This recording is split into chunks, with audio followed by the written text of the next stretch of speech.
വിശ്വസിക്കാത്ത പ്രവൃത്തിയൊന്ന് ദൈവം ചെയ്യാൻ പോകുന്നു. പറഞ്ഞാലും വിശ്വസിക്കാത്ത പ്രവൃത്തിയൊന്ന് ദൈവം ചെയ്യാൻ പോകുന്നു.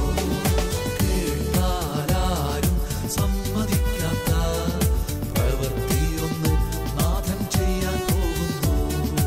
കേട്ടാലും സമ്മതിക്കാത്ത പ്രവൃത്തിയൊന്ന് നാഥൻ ചെയ്യാൻ പോകുന്നു.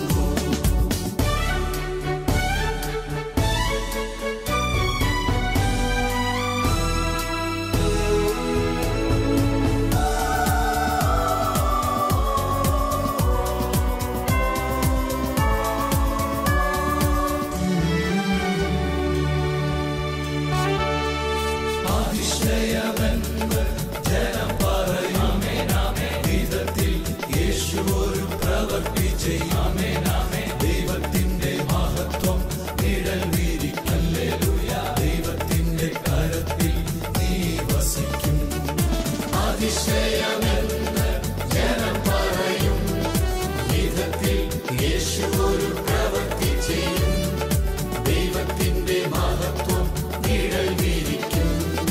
ദൈവത്തിന്റെ കരത്തിൽ നീ വസിക്കും.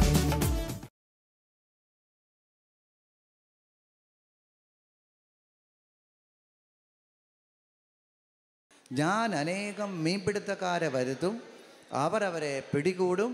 കർത്താവ് അരുളി ചെയ്യുന്നു, പിന്നീട് ഞാൻ അനേകം നായാട്ടുകാരെ വരുത്തും, അവർ പർവ്വതങ്ങളിൽ നിന്നും മലകളിൽ നിന്നും പാറയിടുക്കുകളിൽ നിന്നും അവരെ വേട്ടയാടി പിടിക്കും. ഹല്ലേലൂയ. കർത്താവ് പറയാണ്, ഞാൻ മീൻപിടുത്തക്കാരെ അയക്കും. ഹല്ലേലൂയ.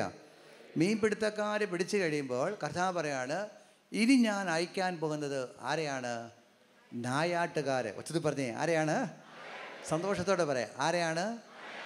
ഇവിടെ നായാട്ടുകാരെ ഞാൻ വരുത്തും. അവരെന്താ ചെയ്യുന്നത്? വചനം പറയുന്നു, അവർ ചെയ്യുന്നൊരു കാര്യമാണ്.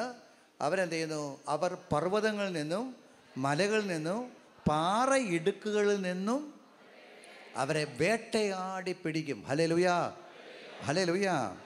ഇവിടെ മറഞ്ഞു കിടക്കുന്ന, ഇതുവരെയും ദൈവത്തിൻ്റെ വചനം കേൾക്കാതെ സമൂഹത്തിൽ ചിതറിക്കിടക്കുന്ന, അല്ലെങ്കിൽ ആരാലും ശ്രദ്ധിക്കപ്പെടാതെ കിടക്കുന്ന വ്യക്തികളെ തെരഞ്ഞു പിടിച്ച് അവരെ കർത്താവിന് വേണ്ടി നേടിയെടുത്ത് സഭയിലേക്ക് ചേർക്കുവാൻ കർത്താവ് ഈ നാളിൽ നമ്മളെ അനുഗ്രഹിക്കുന്നു. Hallelujah, hallelujah.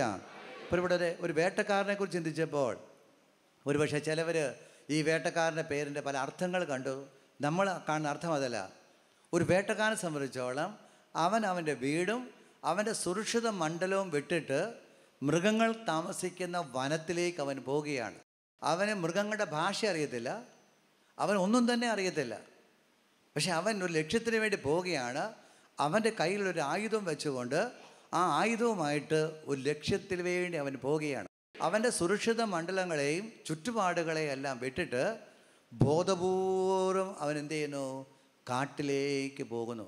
അവിടെ കാടിനെക്കുറിച്ച് ചിന്തിക്കുമ്പോൾ നിങ്ങൾക്ക് കാണാൻ സാധിക്കും, അവിടെ ഹൈവേ റോഡുകളില്ല, ഒറ്റയടി പാതകളില്ല. എല്ലാം എന്ത് ചെയ്യുന്നു? ബഹുമാനപ്പെട്ട മിഷൻ വൈദികർ ഇവിടെയുണ്ട്, അവർക്കറിയാം. അങ്ങനെ ഒരു സ്ഥലത്തോടെയൊക്കെ പോകുമ്പോൾ, മിഷന് വേണ്ടി പോകുമ്പോൾ പ്രിയപ്പെട്ടവരെ, ഈ പറഞ്ഞ സൗകര്യങ്ങളൊന്നും അവിടെ ഇല്ല. അങ്ങനെ ഈ മനുഷ്യൻ പോയിട്ട് എന്ത് ചെയ്യുന്നു? മറഞ്ഞു കിടക്കുന്ന, അല്ലെങ്കിൽ മൃഗങ്ങൾ ഒരിക്കലും ഒരു വേട്ടക്കാരൻ ചെല്ലുമ്പോൾ ഞാനൊരു സിംഹമാണ് എന്നെ പിടിച്ചോളാൻ ഒരു സിംഹവും വരുമോ? ഇല്ല. ശ്രദ്ധിക്കണം, ഞാൻ മിസ്റ്റർ സിംഹമാണ് എന്നെ നീ പിടിച്ചോ. ഞാനൊരു മുയലാണ് എന്നെ എന്ത് ചെയ്യണം? വെടിവെച്ചോളാൻ ഒരിക്കലും എന്ത് ചെയ്യുന്നു? ഒരു മുയലും വന്ന് പറയത്തില്ല. മറിച്ച് ഈ വേട്ടക്കാരൻ എന്ത് ചെയ്യുന്നു? വേട്ടക്കാരൻ വ്യക്തി അവൻ കാടിൻ്റെ ഓരോ നീക്കങ്ങളെയും ചലനങ്ങളെയും ശ്രദ്ധാപൂർവം വീക്ഷിച്ച് അവിടെ ഇരിക്കുന്ന ഏത് മൃഗമാണെന്ന് കണ്ടെത്തി അതിനെ എന്ത് ചെയ്യുന്നു? വേട്ടയാടി പിടിക്കുന്നു. പ്രിയപ്പെട്ടവരെ, കർത്താവ് നമ്മളെ ഇവിടെ കൊണ്ടുവന്ന ലക്ഷ്യം ഇതാണ്. പ്രിയപ്പെട്ടവരെ, വരും നാളുകളിൽ കർത്താവിൻ്റെ വചനം ഇതുവരെയും കേൾക്കാത്ത വ്യക്തികളുടെ അടുക്കിലേക്ക് ഇറങ്ങിച്ചെന്ന് പാറയിടുക്കുകളിൽ, മലയുടെ മുകളിൽ, പർവ്വതങ്ങളിൽ, ഒരിക്കൽ പോലും ആരും ശ്രദ്ധിക്കാതിരിക്കുന്ന സ്ഥലങ്ങളിലേക്ക് ചെന്ന് ഈ ആത്മാവിനെ യേശുവിന് വേണ്ടി നേടണമെന്ന് പിതാവായ ദൈവം ആഗ്രഹിക്കുന്നു. അതിനുവേണ്ടി അവൻ പുത്രനായ യേശുവിനെ നമുക്ക് തന്നു. പരിശുദ്ധാത്മാവിലൂടെ നമ്മൾ അഭിഷേകവും തന്നു. ഇനി നമ്മളിന്ന് വരേണ്ടത് ഈ ഒരു വേട്ടക്കാരനെ പോലെയുള്ള ഒരു പ്രവർത്തന മണ്ഡലത്തിലേക്ക് നമ്മൾ വരണം. കർത്താവിൻ്റെ സ്വഭാവം ഈ രീതിയിലാണ് നമുക്ക് കാണാൻ സാധിക്കും. അപ്പസ്തോല പ്രവർത്തനം 9-ാം അധ്യായം അതിൻ്റെ 13-ാമത്തെ വാക്യം വായിക്കുമ്പോൾ കാണാൻ സാധിക്കും. സാവൂൾ എന്ന് പറയുന്ന വ്യക്തി ദൈവത്തിൻ്റെ കരങ്ങളിൽ നിന്ന്, ശ്രദ്ധിക്കുക, അദ്ദേഹം എന്ത് ചെയ്യുന്നു, അധികാരികളിൽ നിന്ന് എന്ത് ചെയ്യുന്നു, ക്രിസ്ത്യാനികളെ പീഡിപ്പിക്കുവാനും കൊല്ലുവാനുമുള്ള അധികാര പത്രം വാങ്ങിച്ചുകൊണ്ട് സംഘമായിട്ട് പോരുകയാണ്. അദ്ദേഹം എന്ത് ചെയ്യുന്നു, ഒറ്റ വാക്കിൽ പറഞ്ഞാൽ ക്രിസ്ത്യാനികളെ എന്ത് ചെയ്യുന്നു, വേട്ടയാടി പിടിക്കുകയാണ്. ശ്രദ്ധിക്കണം, ക്രിസ്ത്യാനികളെ വേട്ടയാടി പിടിക്കുന്നു. മറിഞ്ഞിരിക്കുന്ന ക്രിസ്ത്യാനികളെ കണ്ടുപിടിച്ച് അവരെ എന്ത് ചെയ്യുന്നു, വലിച്ചടച്ച്, നമുക്കറിയാം ബൈബിൾ വായിക്കുമ്പോൾ കാണാൻ സാധിക്കും, വലിച്ചടച്ച് അയാൾ എന്ത് ചെയ്യുന്നു, കൊണ്ടുവന്നിട്ട് അറസ്റ്റ് ചെയ്യുന്നു, പീഡിപ്പിക്കുന്നു, അവരെ അഗ്നിയിലേക്ക് വലിച്ചെറിയുന്നു, അല്ലെങ്കിൽ അവരെ കൊല ചെയ്യുന്നു. ഈ ലക്ഷ്യത്തോടു കൂടി സാവൂളും സംഘവും പോയിക്കൊണ്ടിരിക്കുമ്പോൾ 9-ാം അധ്യായം 3-ാം വാക്യത്തിൽ ഇതാ വേട്ടക്കാരനായ കർത്താവ് യേശു ക്രിസ്തു ആരെ വീഴ്ത്തുന്നു? സാവൂളിനെ. ഉറക്കെ പറഞ്ഞു, ആരെ വീഴ്ത്തുന്നു? പ്രിയപ്പെട്ടവരെ, സാവൂളിൻ്റെ കൂടെ പലരും ഉണ്ടായിരുന്നു. അവരെ ആരെയും വീഴ്ത്തിയില്ല. വീഴ്ത്തേണ്ട വ്യക്തിയെ കൃത്യമായി നോക്കി ആര് വീഴ്ത്തി? കർത്താവ് വീഴ്ത്തി. കർത്താവ് ഇതുപോലെ ഉന്നത സ്ഥാനീയരെ റീച്ച് ഔട്ട് ചെയ്യാൻ നമ്മളെ വിളിക്കുന്നു. അപ്പസ്തോല പ്രവർത്തനം അതിൻ്റെ 10-ാം അധ്യായം വായിക്കുമ്പോൾ പ്രിയപ്പെട്ടവരെ, കൊർന്നേലിയോസിൻ്റെ ഭവനത്തിലേക്ക് യേശു ചെല്ലുകയാണ്. ആ കൊർന്നേലിയോസ് എന്ന് പറയുന്ന വ്യക്തിയും സമൂഹവും, ശ്രദ്ധിക്കുക, ദൈവത്തിൻ്റെ കൃപയാൽ, ദൈവാനുഗ്രഹത്താൽ ഒത്തിരിയേറെ നന്മ ചെയ്യുന്നവരാണ്. ആരെയും ഉപദ്രവിക്കുന്നവരല്ല, എല്ലാ വിധത്തിലും നല്ല വ്യക്തികളാണ്. ഹല്ലേലൂയ. പോരാ, സ്വരം ഹല്ലേലൂയ. നമുക്കുള്ളിലുണ്ട് ചിലപ്പോഴുണ്ട് നല്ലവരോട് സുവിശേഷം പറയേണ്ട കാര്യം ഇല്ല. കള്ളുകൂടിയനെ കണ്ടാൽ എന്ത് ചെയ്യണം? യേശുവിനെ കുറിച്ച് പറയണം. എന്നാൽ ഒരു യേശുവിനെ അറിയാത്തൊരു വ്യക്തി, അയാൾ പൈസ ദാനം ചെയ്യുന്നുണ്ട്, പള്ളിക്ക് കൊടുക്കുന്നുണ്ട്, അവിടെ കൊടുക്കുന്നുണ്ട്, ഇവിടെ കൊടുക്കുന്നുണ്ട്, അയാൾ നല്ല ഡോക്ടറാണ്, രോഗിയെ ചെന്ന് കഴിഞ്ഞാൽ അത്യാവശ്യം പൈസയെ വാങ്ങിച്ചോളൂ. ഇതൊക്കെ കാണുമ്പോൾ കേൾക്കുമ്പോൾ നമുക്ക് തോന്നും അദ്ദേഹം മരിച്ചാൽ ഉടനെ സ്വർഗത്തിൽ പോകും. അത് എന്തുമായിക്കൊള്ളട്ടെ, അതിനേക്കാൾ ഉപരി അതുപോലൊരു വ്യക്തിയാണ് കൊർന്നേലിയോസ്. അദ്ദേഹം എന്ത് ചെയ്യും? നല്ല പ്രവൃത്തിയാണ്, നല്ല പേരുണ്ട്, ധാരാളം അവാർഡ് കിട്ടിയിട്ടുണ്ട്. ഒരു പക്ഷേ അദ്ദേഹത്തിന് ആ സ്ഥലത്ത് ശ്രേഷ്ഠമായ നിലയിൽ എന്ത് ചെയ്യുന്നു, ആതുര സേവനത്തിനും സൽപ്രവൃത്തികൾക്കും അവാർഡ് കിട്ടിയിട്ടുണ്ടായിരിക്കാം. പക്ഷേ അത് അദ്ദേഹത്തിൻ്റെ നിത്യജീവനിലേക്ക് പോകാൻ സഹായിക്കുന്നതായിട്ട് പറയുന്നില്ല. മറിച്ച് അദ്ദേഹത്തിൻ്റെ അടുക്കൽ ബഹുമാനപ്പെട്ട പത്രോസ്ലീഹ ചെന്ന് ആരെക്കുറിച്ച് പറയുന്നു? യേശു ക്രിസ്തുവിനെ കുറിച്ച് പറയുന്നു. ഹല്ലേലൂയ. മർക്കോസ് 16:15 നമ്മൾ വായിക്കുന്നു, ലോകമെങ്ങും പോയി എല്ലാ സൃഷ്ടികളോടും നിങ്ങൾ സുവിശേഷം പ്രഘോഷിക്കണം, പങ്കുവെക്കണം. ഇതെല്ലാവർക്കും അറിയാം, ഇതറിയാൻ വരാത്തവരാരുമില്ല.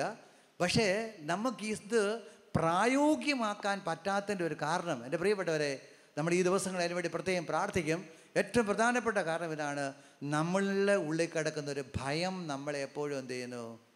ക്രിസ്തുവിനെ വെളിപ്പെടുത്തി കൊടുക്കാനായിട്ട് തടസ്സപ്പെടുത്തുന്നു. ഹല്ലേലൂയ.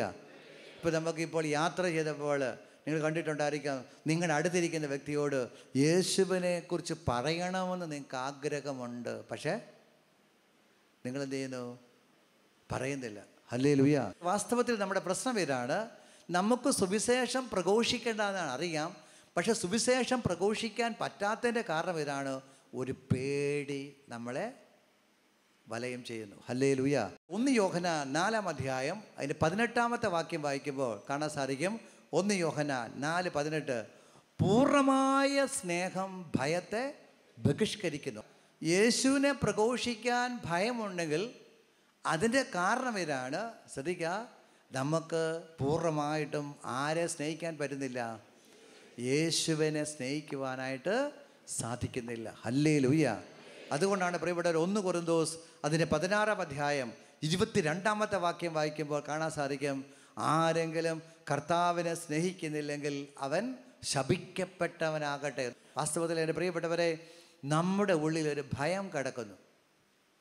എന്ന് വെച്ചാൽ ഒറ്റ വാക്കിൽ പറഞ്ഞാൽ നമ്മൾ എന്തിനെ പേടിക്കുന്നു? എന്തിനെ പേടിക്കുന്നു? മരണത്തെ പേടിക്കുന്നു. ഹല്ലേലൂയ.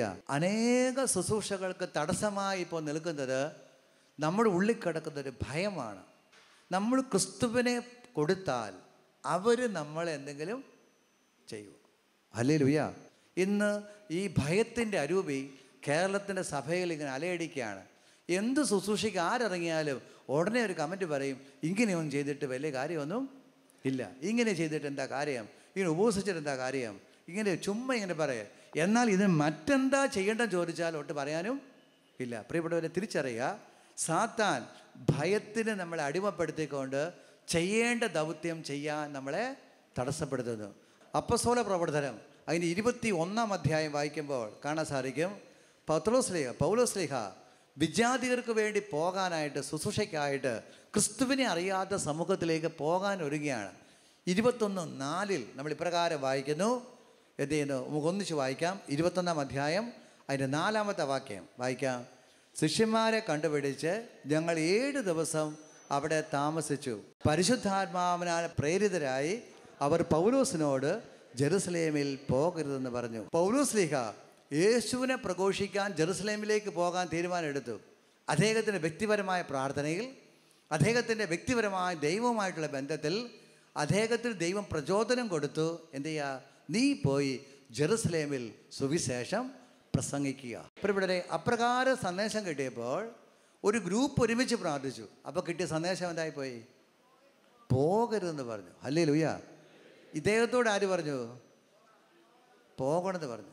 ശ്രദ്ധിക്കണം, പൗലോസ്ലീഹായോട് പറഞ്ഞു പോകാൻ പറഞ്ഞു. 7 പേർ ഒരുമിച്ച് പ്രാർത്ഥനാ ഗ്രൂപ്പ് കൂടിയപ്പോൾ പറഞ്ഞു, എന്ത് പറഞ്ഞു? പക്ഷെ അദ്ദേഹം എന്ത് ചെയ്തു? ഈ 7 പേരെ കേട്ടില്ല. മറിച്ച് അദ്ദേഹം ശുശ്രൂഷയായിട്ട് ബന്ധപ്പെട്ട് ആരുമായിട്ടുള്ള ബന്ധത്തിലേ ശ്രദ്ധിച്ചിട്ടുള്ളൂ? പരിശുദ്ധാത്മാവുമായിട്ട് ബന്ധത്തിൽ. ഹല്ലേലൂയ. അതിനുശേഷം അദ്ദേഹം 21-ാം അധ്യായം അതിൻ്റെ 11-ാമത്തെ വാക്യമുണ്ട്. അദ്ദേഹം എന്ത് ചെയ്യുന്നു? അടുത്ത സ്ഥലത്ത് എലുവാണ്. 11-ാമത്തെ വാക്യം എല്ലാവരും ചേർന്ന് വായിക്കാം. പൗലോസിൻ്റെ അരപ്പട്ട എടുത്ത് അതുകൊണ്ട് സ്വന്തം കൈകാലുകൾ ബന്ധിച്ചിട്ട് ഇപ്രകാരം പ്രസ്താവിച്ചു, പരിശുദ്ധാത്മാവ് അരുളി ചെയ്യുന്നു, ജെറുസലേമിൽ വെച്ച് യഹൂദന്മാർ ഈ അരപ്പട്ടയുടെ ഉടമസ്ഥനെ ഇതുപോലെ ബന്ധിക്കുകയും വിജാതികർക്ക് ഏൽപ്പിച്ചു കൊടുക്കുകയും ചെയ്യും. Hallelujah, hallelujah. കൊണ്ട് രണ്ടാമത് മറ്റൊരു സന്ദേശം, ഒരു പ്രവാചകൻ വന്ന് വെളിപ്പെടുത്തി കൊടുത്തു. ആ വെളിപ്പെടുത്തി കൊടുത്ത ഇതാണ്, നീ ഇപ്രകാരം ജെറുസലേമിൽ ചെന്നാൽ ഈ അരപ്പട്ടയുടെ അല്ലെങ്കിൽ ഉടമസ്ഥനായ പൗലോസെ നിന്നെ എന്ത് ചെയ്തു? അല്ലെങ്കിൽ അവർ പീഡിപ്പിക്കും, കൊല്ലുവാനുള്ള എല്ലാ സാധ്യതകളുമുണ്ട്. ഹല്ലേലൂയ. ഈ സന്ദേശം കിട്ടിയപ്പോൾ ഈ സന്ദേശത്തെ പൗലോസ്ലീഹ എങ്ങനെ എടുത്തത്? അതാണ് നമുക്ക് പ്രത്യേകത. ഈ സന്ദേശം വാസ്തവത്തിൽ പൗലോസ്ലീഹായ്ക്ക് അദ്ദേഹത്തിൻ്റെ വ്യക്തിപരമായ പ്രാർത്ഥനയിൽ ലഭിച്ചിരുന്നു. നീ ഇങ്ങനെ പോകുമ്പോൾ നിനക്ക് ഇന്നയൊക്കെ കാര്യങ്ങളൊക്കെയാണ് സംഭവിക്കാൻ പോകുന്നത്. ആ സംഭവിക്കാൻ പോകുന്ന കാര്യങ്ങൾക്ക് ഈ പ്രവാചകൻ ഒരിക്കൽ കൂടി എന്ത് ചെയ്തു? പറഞ്ഞു ഉറപ്പിച്ചു തന്നതേ ഉള്ളൂ. ഹല്ലേലൂയ. അപ്പോൾ നമ്മുടെ ബഹുപ്രിയപ്പെട്ട പൗലോസ്ലീഹ പറയുന്നൊരു വാക്കുണ്ട്. എന്താണ്? അദ്ദേഹം പറഞ്ഞു, അപ്പോൾ 13-ാമത്തെ വാക്ക് ഉച്ചത്തിൽ വായിച്ച് എല്ലാവരും വായിച്ചേ. അപ്പോൾ അവൻ പറഞ്ഞു, നിങ്ങൾ എന്താണ് ഇങ്ങനെ ചെയ്യുന്നത്? നിലവിളിച്ചുകൊണ്ട് എൻ്റെ ഹൃദയത്തെ ദുർബലമാക്കുകയാണ്. ജെറുസലേമിൽ കർത്താവായ യേശുക്രിസ്തുവിൻ്റെ നാമത്തെ പ്രതി ബന്ധനം മാത്രമല്ല മരണം പോലും സ്വീകരിക്കാൻ ഉണ്ടോ? അദ്ദേഹം ഒരു ശുശ്രൂഷയ്ക്ക് ആത്മീയ ദർശനം കണ്ട് പോകുമ്പോൾ അദ്ദേഹത്തിന് സംഭവിക്കേണ്ടതെല്ലാം അദ്ദേഹത്തിന് മുൻകൂട്ടി അറിയാം. ലഭിക്കാൻ പോകുന്ന ദാരിദ്ര്യം, ലഭിക്കാൻ പോകുന്ന കഷ്ടത, ലഭിക്കാൻ പോകുന്ന കഷ്ടപ്പാടുകൾ, ലഭിക്കാൻ പോകുന്ന പീഡനം. അപ്പോൾ അദ്ദേഹം പറയാണ്, ബന്ധനം മാത്രമല്ല മരിക്കാൻ കൂടി ഞാൻ തയ്യാറാണ്. പൗലോസ്ലീഹായ്ക്ക് നേരത്തെ കണ്ട് അവിടെ ചെന്ന ഇന്നൊക്കെയാണ് സംഭവം. എന്നിട്ട് അദ്ദേഹം ഡിസിഷൻ എടുത്ത് സഭയോട് യാത്ര പറഞ്ഞപ്പോൾ പറയുന്ന സമയത്ത് സഭയിൽ പറഞ്ഞു, ഇങ്ങനെ പോയാൽ നിനക്ക് ഇന്നൊക്കെ സംഭവങ്ങളുണ്ടാകും. അപ്പോൾ അദ്ദേഹം കൂളായിട്ട് പറഞ്ഞു, നിങ്ങളുടെ മനസ്സിനെ ദുർബലപ്പെടുത്താതിരിക്കട്ടെ, ഞാൻ നിങ്ങൾ ഉദ്ദേശിക്കുന്ന ബന്ധനം മാത്രമല്ല മരിക്കാൻ കൂടെ ഞാൻ തയ്യാറാണ്. അദ്ദേഹം ആ സന്ദേശത്തെ സ്വീകരിച്ചിട്ട് തന്നോട് ദൈവം ആവശ്യപ്പെട്ട പ്രകാരം ബന്ധനമാണ് ബന്ധനം, മരണമാണെങ്കിൽ മരണം, എന്തും വരട്ടെ എന്ന് കരുതി മുന്നോട്ട് പോകുന്നു. ഹല്ലേലൂയ. നമ്മുടെ കുഴപ്പം എന്നറിയാവോ? നമുക്ക് എവിടം വരെ ഉള്ളൂ? ഈ സന്ദേശം കിട്ടുന്നതോടുകൂടി നമ്മുടെ പരിപാടി തീരുന്നു. ഹല്ലേലൂയ. നമ്മളോട് കർത്താവ് പറഞ്ഞു 10 വചനോത്സവം വാങ്ങി വിതരണം ചെയ്യാനായിട്ട്. അപ്പോൾ നമ്മൾ പ്രാർത്ഥനാ ഗ്രൂപ്പിൽ പറഞ്ഞു, ഞാനിതാ 10 വചനോത്സവം വാങ്ങി വിജാതിയുടെ ഭവനങ്ങളിൽ ക്രിസ്തുവിനെ കൊടുക്കാൻ പോകുന്നു. ഉടനെ പ്രാർത്ഥിച്ച ഒരാൾ പറഞ്ഞു, അത് ചില പ്രശ്നങ്ങൾ ഉണ്ടാകാനുള്ള അപ്പോൾ നമ്മൾ എന്ത് ചെയ്തു? 10-11 ദിവസവും കടല പൊതിയാൻകാരന് കൊടുത്തു. ഹല്ലേലൂയ. ഇപ്പോൾ ഇവിടെ ശ്രദ്ധിക്കുക, നമുക്ക് സന്ദേശം കിട്ടുമ്പോൾ ഒരു ദൗത്യം ചെയ്യാൻ ദൈവം നമ്മളോട് പറഞ്ഞാൽ ആ ദൗത്യവുമായി ബന്ധപ്പെട്ടുള്ള എന്ത് പ്രശ്നങ്ങളെയും നേരിടുവാനുള്ള കരുത്ത് ദൈവം നമുക്ക് തന്നിട്ടുണ്ട്. നമുക്ക് സന്ദേശം കിട്ടുന്നുണ്ട്, ഇന്ന ശുശ്രൂഷയാണ് ചെയ്യേണ്ടതെന്ന് ബോധ്യമുണ്ട്. പക്ഷെ പ്രവർത്തന മണ്ഡലത്തിലേക്ക് ഇറങ്ങുവാൻ നമ്മളെ കൊണ്ട് പറ്റുന്നില്ല. നമുക്ക് ഈ സ്റ്റെപ്പിലോട്ട് വരണം പ്രിയപ്പെട്ടവരെ. നമുക്ക് ഈ സ്റ്റെപ്പ് ക്ലിയറാണ്. നമ്മൾ എന്ത് ചെയ്യുന്നു? പ്രോഗ്രാം കൂടുന്നു, ദർശനം സ്വീകരിക്കുന്നു, നമുക്ക് തമിഴ്നാടിന് വേണ്ടി സുവിശേഷ വേല ചെയ്യാൻ തീരുമാനം എടുക്കുന്നു, ചെന്നു. ആരെങ്കിലും പറയുന്നു, അവർ പറയുന്നു തമിഴ്നാട്ടിൽ ചെന്നാൽ നിനക്ക് മലയാളം അറിയാം, അല്ലെങ്കിൽ നിനക്ക് തമിഴ് അറിയാവോ? ഇല്ല. എന്നാൽ തമിഴ് പഠിച്ചിട്ട് എന്ത് ചെയ്യാം? സുവിശേഷം പറയാം. Praise the Lord. എൻ്റെ പ്രിയപ്പെട്ടവരെ, നിന്നോടൊരു കാര്യം ദൈവം പറഞ്ഞാൽ നീ എന്ത് ചെയ്യണം? പുറപ്പെടണം. ഹല്ലേലൂയ. അപ്പോൾ വാസ്തവത്തിൽ പ്രാർത്ഥിക്കുന്നവർ പറയും സന്ദേശങ്ങൾക്ക് തെറ്റൊന്നുമില്ല. അവർ നമ്മളെ കിട്ടിയ സന്ദേശം കുറേ കൂടി എന്ത് ചെയ്യുന്നു? ഉറപ്പാക്കി തരികയാണ് ചെയ്തത്. പക്ഷേ നിനക്കവിടെ പോയി മിഷൻ ചെയ്ത് ആത്മാക്കളെ യേശുക്രിസ്തുവിന് വേണ്ടി നേടണമെങ്കിൽ എൻ്റെ പ്രിയപ്പെട്ട സഹശുശ്രൂഷകരെ, നിങ്ങൾ കാലെടുത്ത് മുന്നോട്ട് വെക്കണം. ഇന്ന് നമ്മളെല്ലാവരും വീണ്ടും വീണ്ടും പ്രിയപ്പെട്ടവരെ കർത്താവിൻ്റെ സന്നിധിയിൽ ദൈവകൃപയിൽ നമ്മൾ ദാവീദിനെ കുറിച്ച് പറയാൻ കാരണം, ചെറിയവനായ ദാവീദാണെങ്കിലും അവൻ വലിയവനായ ശത്രുവിനെ കീഴ്പ്പെടുത്തിയത് കൊണ്ടാണ്. ഹല്ലേലൂയ. അവൻ സിംഹത്തെ കീഴ്പ്പെടുത്തിയത് കൊണ്ടാണ്. ഹല്ലേലൂയ. അവൻ മുയലിനെയാണ് കീഴ്പ്പെടുത്തിയെങ്കിൽ അവൻ്റെ പേരൊന്നും അനശ്വരമായി തീരുകയില്ലായിരുന്നു. എന്ന് വെച്ചാൽ നമ്മുടെ പേരിൻ്റെ മഹത്വത്തിലല്ല, എല്ലാ ആത്മാക്കളെയും, പ്രത്യേകിച്ച് വരും നാളുകളിൽ ഇതുവരെ ക്രിസ്തുവിനെക്കുറിച്ച് കേട്ടിട്ടില്ലാത്ത, ക്രിസ്തുവിനെക്കുറിച്ച് അറിഞ്ഞിട്ടില്ലാത്ത, ക്രിസ്തുവിൻ്റെ സ്പർശനം കേൾക്കാത്ത, അല്ലെങ്കിൽ ക്രിസ്തു ആരാണെന്ന് പോലും അവരുടെ ഇടയിലേക്ക് ഇറങ്ങിച്ചെന്ന് ക്രിസ്തുവിനെ വെളിപ്പെടുത്തി കൊടുക്കുവാൻ. അതുകൊണ്ടാണ് പ്രിയപ്പെട്ടവരെ ജെറമ്യാ പ്രവാചകന്റെ പുസ്തകം അതിൻ്റെ 16-ാം അധ്യായം നമ്മുടെ ഒരു വേട്ടക്കാരനെ സംബന്ധിച്ചോളം അവൻ എന്താണ് വെളിപ്പെടുത്തി കൊടുക്കേണ്ടത് പറയുന്നുണ്ട്. 16-ാം അധ്യായം അതിൻ്റെ 21-ാമത്തെ വാക്യമുണ്ട്. എൻ്റെ ശക്തിയും ബലവും അവരെ ഞാൻ, എല്ലാവരും വായിച്ചേ, എൻ്റെ ശക്തിയും ബലവും അവരെ ഞാൻ. ഇവിടെ ഈ ദിവസങ്ങളിൽ കർത്താവ് നിങ്ങൾക്ക് അവൻ്റെ അഭിഷേകം തന്ന് ദൈവത്തിൻ്റെ ശക്തിയും ദൈവത്തിൻ്റെ ബലവും അനേകർക്ക് ഇതുവരെ ക്രിസ്തുവിനറിയാത്ത അനേകായിരങ്ങൾക്ക് വെളിപ്പെടുത്തി കൊടുക്കുവാൻ കർത്താവ് നിങ്ങളെ എടുത്ത് ഉപയോഗിക്കും. ഹല്ലേലൂയ. ഏറ്റവും അവസാനമായിട്ട് ഒരു വാക്കോടെ പറഞ്ഞ് നിർത്തുന്നു. ഇവിടെ നമുക്കൊരു അഭിഷേകം വേണം, പുതിയൊരു അഭിഷേകം. നമ്മുടെ അഭിഷേകത്തിൻ്റെ തോത് അല്പം കൂടെ കയറി വന്നിരിക്കുന്നു. ഹല്ലേലൂയ. 1 സാമുവേൽ പുസ്തകം 17-ാം അധ്യായം വായിക്കുമ്പോൾ അവിടെ ഗോലിയാത്ത് വന്നു കഴിയുമ്പോൾ ഗോലിയാത്തിനെ നേരിടാനായിട്ട് ഇസ്രായേൽ ജനത്തിന് സാധ്യമല്ലാതെ വരികയാണ്. അവരാകെ വിഷമിക്കുകയാണ്, വേദനിക്കുകയാണ്.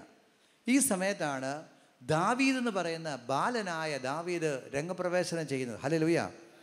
അപ്പോൾ സാവൂൾ രാജാവും അദ്ദേഹവുമായിട്ട് ബന്ധപ്പെട്ട വ്യക്തികളും ഗോലിയാത്തിനെ കുറിച്ചൊരു സ്റ്റഡിയൊക്കെ നടത്തി പഠിച്ചതിന് ശേഷം അവർ തീരുമാനിച്ചു, ഞങ്ങൾക്കിതിനെ ഒരിക്കലും നേടാൻ സാധ്യമല്ല. അതുകൊണ്ട് അവർ സംഘം കൂടി തീരുമാനിച്ചു, ഗോലിയാത്തിൻ്റെ വഴിക്ക് പോകട്ടെ, നമുക്ക് നമ്മുടെ വഴിക്കും പോകാം. ഹല്ലേലൂയ. അങ്ങനെ അവർ സിലബസ് ഉണ്ടാക്കി. ഇവിടെ അവർ സിലബസ് വെച്ച് നമുക്ക് പറ്റിയില്ല. അപ്പോഴാണ് ദാവീദ് വന്നിട്ട് പറയുന്നത്, ദാവീദ് യുദ്ധം ധരിക്കുമ്പോൾ ഇവിടെ അവിടെ പറയുന്നു 17-ാം അധ്യായത്തിൽ 37-ാമത്തെ വാക്യം, സിംഹത്തിൻ്റെയും കരടിയുടെയും കയ്യിൽ നിന്ന് എന്നെ രക്ഷിച്ച കർത്താവ് ഈ ഫെലിസ്ത്യൻ്റെ കയ്യിൽ നിന്ന് എന്നെ രക്ഷിക്കും. സാവൂൾ ദാവീദിനോട് പറഞ്ഞു, ഗോലിയാത്തിൻ്റെ അടുക്കലേക്ക് പോകുക, കർത്താവ് നിന്നോട്. എന്നിട്ട് സാവൂൾ ഒരു കാര്യം ചെയ്യുന്നുണ്ട്. അടുത്ത വാക്യം വായിക്കാം. അനന്തരം സാവൂൾ തൻ്റെ പോർച്ചട്ട ദാവീദിനെ അണിയിച്ചു, ഒരു പിച്ചള തൊപ്പി അവൻ്റെ തലയിൽ വെച്ചു, തൻ്റെ കവചവും അവനെ ധരിപ്പിച്ചു. ഞാൻ പറഞ്ഞത് ഇതിനകത്ത് കുറേ പേരുടെ കയ്യിൽ എന്ത് ചെയ്യുന്നു? പഴയകാല തൊപ്പി, ചട്ടയിരിപ്പുണ്ട്, വാളും ഇരിപ്പുണ്ട്. ഇതെന്ത് ചെയ്യണം? അടിച്ച് വെക്കണം. ഹല്ലേലൂയ. എൻ്റെ ഈ വാസീൻ ഞാൻ 90-ൽ ഗർജിക്കുന്ന സിംഹമായിരുന്നു. ഇപ്പം എന്തിനും കൊള്ളാം? ഇപ്പോൾ വഴക്കടിക്കാനല്ലാതെ വേറെ ഒന്നിനും അല്ല പ്രിയപ്പെട്ടവരെ. ഇത് അഴിച്ച് വെച്ചാലേ ഉള്ളൂ എന്ത് വരുവുള്ളൂ? ഒരഭിഷേകം വരികയുള്ളൂ. എന്നിട്ട് ദാവീദ് എന്ത് ചെയ്യുന്നു? തൻ്റെ നൈസർഗികമായി ദൈവം നിക്ഷേപിച്ചിരിക്കുന്ന തൻ്റെ കുലത്തൊഴിലുമായി ബന്ധപ്പെട്ട ആ കുഞ്ഞു ആയുധത്തിൽ ഒറ്റയേറ്. അതോടുകൂടി ആരുടെ അധ്യായം തീർന്നു? ഇപ്പം നമ്മുടെ പ്രശ്നം എന്നറിയാമോ? മൊത്തം പഠിച്ച് ഇപ്പോൾ എന്ത് ചെയ്യുന്നു? സകലം മർമ്മങ്ങളും പഠിച്ചപ്പോൾ ഒന്നും തൊടാൻ. അതുകൊണ്ട് എൻ്റെ പ്രിയപ്പെട്ടവരെ, ഈ കോൺഫറൻസിൻ്റെ ആദ്യത്തെ ദിവസം ഇതെല്ലാം എന്ത് ചെയ്യണം? അഴിച്ചു വെക്കണം. ഹല്ലേലൂയ. പണ്ടെങ്ങാണ്ട് രോഗശാന്തി വരെ ഉണ്ടായിരുന്നു. അവിടെ വെച്ച് ഇന്ന പിശാചിനെ പിടിച്ചു. ആ പിശാച് മാറിയിട്ട് ഇപ്പോൾ അതിവേഗ പിശാചാണ് വരുന്നത്. ഹല്ലേലൂയ. അവിടെ നമുക്കൊന്ന് എളിമപ്പെടാം. ഈ പോർച്ചട്ടയും തലയിൽ വെച്ച തൊപ്പി എന്തൊക്കെയുണ്ടോ ഇതൊക്കെ ഒന്ന് മാറ്റി വെച്ചിട്ട് ദാവീദിനെ പോലെ നിഷ്കളങ്ക ഹൃദയത്തോടു കൂടി പ്രവർത്തിക്കുമ്പോൾ നിങ്ങളുടെ മേലൊരു പുതിയ അഭിഷേകം വരും. അപ്പോൾ നിങ്ങൾക്ക് ആദ്യകാലത്തുണ്ടായിരുന്ന നൈസർഗികമായ കഴിവിൻ്റെ മേൽ ദൈവത്തിൻ്റെ അഭിഷേകം വന്ന് ഈ കാലഘട്ടത്തിൽ അനേകം ഇതുവരെയും യേശുക്രിസ്തുവിനെക്കുറിച്ച് കേൾക്കാത്ത ജനലക്ഷങ്ങളെ യേശുവിന് വേണ്ടി നേടാൻ സാധിക്കും. Praise the Lord.